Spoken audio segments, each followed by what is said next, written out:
প্রিয় বন্ধুরা, কেন মুরগির চোখ দিয়ে পানি পড়ে, ফুস পড়ে এবং ফুলে যায়? এটা হয় মূলত মুরগির খামারে যদি পায়খানার পরিমাণ বেশি হয়ে গেলে সেখান থেকে অ্যামোনিয়া গ্যাস সৃষ্টি হয় এবং অ্যামোনিয়া গ্যাস থেকে মুরগির চোখ দিয়ে পানি পড়ে ফুলে যায় এবং আরও বিভিন্ন ধরনের সমস্যা হয়। সেজন্য মুরগিকে অ্যামোনিয়া গ্যাস থেকে রক্ষা করার জন্য আমাদের এই খামারটি 700 স্কোয়ার ফিটের।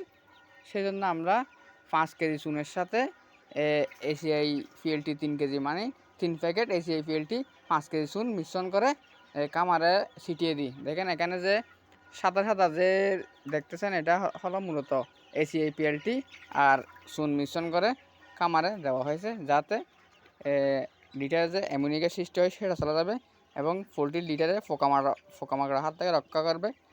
পোলট্রির লিটার সূক্ষ্ম রাখবে, যদি ভিজে যায় পোলট্রির লিটার সূক্ষ্ম থাকবে এবং রোগ জীবাণু ধ্বংস করবে এবং অ্যামোনিয়া গ্যাস কমে যাবে। প্রিয় বন্ধুরা, ভিডিওটা ভালো লাগলে একটু লাইক দিবেন। যদি ভিডিওটা উপকার আসে চ্যানেলটা সাবস্ক্রাইব করবেন। ধন্যবাদ সবাইকে।